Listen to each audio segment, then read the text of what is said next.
Freedom? Is freedom something that a country can give you? Is freedom something that is easily defined? If a country does allow you to have freedom, does that mean you are free? Or is there more to it than that? This paper is intended to reflect a somewhat polemic approach to freedom and take a radical, heavily biased approach to answering these questions and many more. As you listen, please feel completely free to decide for yourself. After all, the work's true intent is not to define freedom indefinitely, but to question its meaning and attempt to better understand the infinitesimal philosophical implications of freedom. I hope to some extent this work can at least give readers a strong foundation for deciding for themselves exactly what freedom is, who has agency in deciding its meaning, and exactly who can attain freedom, and perhaps who cannot. Let's start from the beginning with a simple approach, the spoken word. I simply love the dictionary. Someone wrote it, or many people wrote it, I suppose, and every word contained between its bound pages is an act of agency. Someone, somewhere, in some aspect of time created words and their meaning. Western philosophy teaches us that approaching speech in a religious manner makes us regard the creation of the spoken word. If we observe the King James Version of the Bible and subscribe to the beliefs held therein, what we witness in the opening pages is the creation of all things. This includes the spoken word.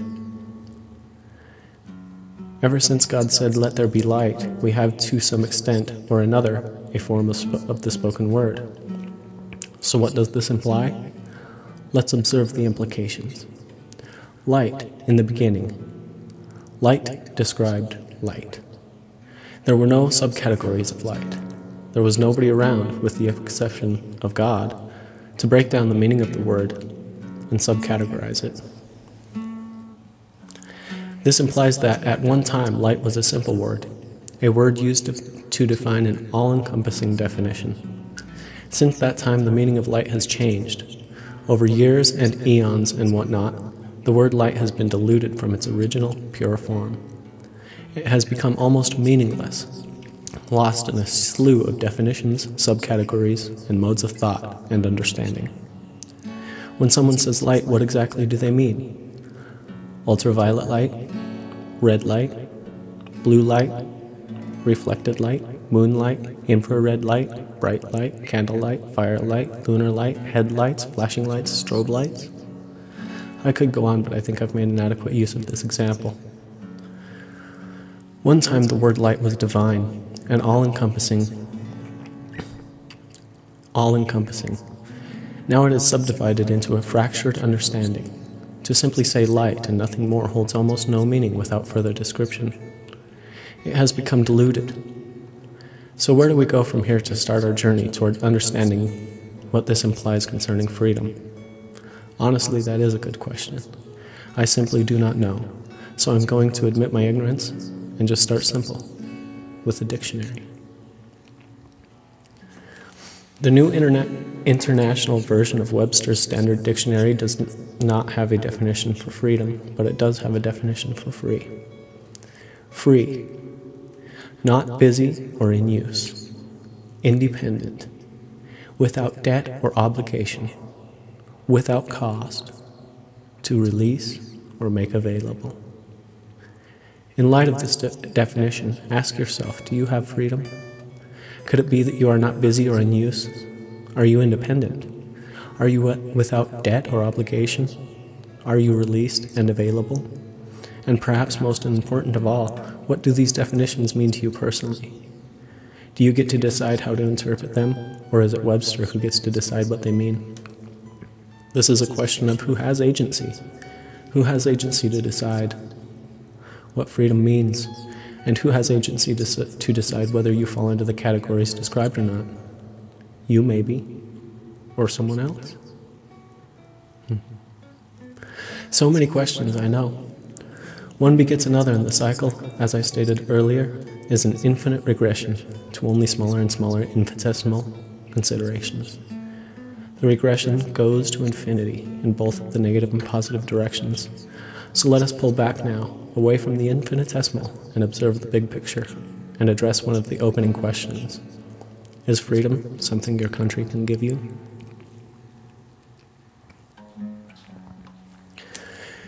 In short, the answer is no.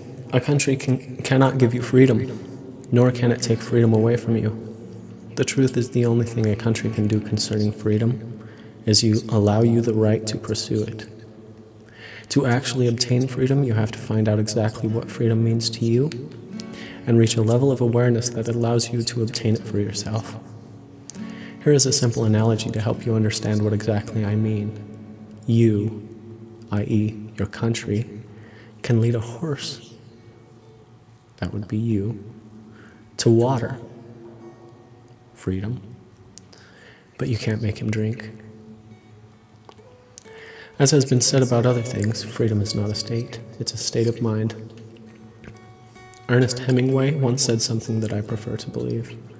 It sums up my thoughts concerning freedom rather swiftly. Hemingway said, "A man can be destroyed, but not defeated." This statement only truly stands on its own if the implied man is free and not bound by the beliefs and philosophies of other men. The truth is that a country cannot give you freedom. Only you can give yourself freedom. So all countries may not be free, but all humans, and all life for that matter, has a capacity to obtain freedom regardless of whether their country is free or not. If freedom were a Christmas present, you might at first be disappointed when you opened the gift, because that box is empty. This holds true when a country tells you you're free. It is an empty promise, and you have to fill that void for yourself. It is my belief that we have indirectly answered all the opening questions in the above paragraph. Do you see it? Do you understand it?